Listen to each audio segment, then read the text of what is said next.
One, two, three, four. Mela ila kakek pagkapan siyasim. When ba me wan ban wat gangan.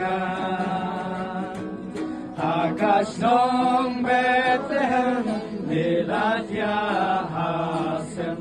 Bon jagaya mi hanta.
Sergil jong kiding haklam Nimem don jakali Bamen buhakli Hari syabdu yau galili Tuan syadonu trai Jisu Don jaga donu jonga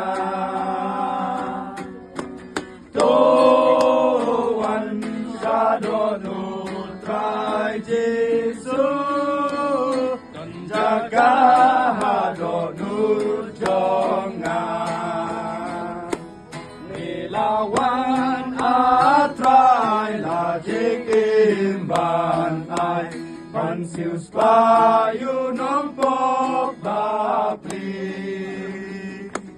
Mela pong pan siêu cha nama jong namsha Kadim na halung kalpari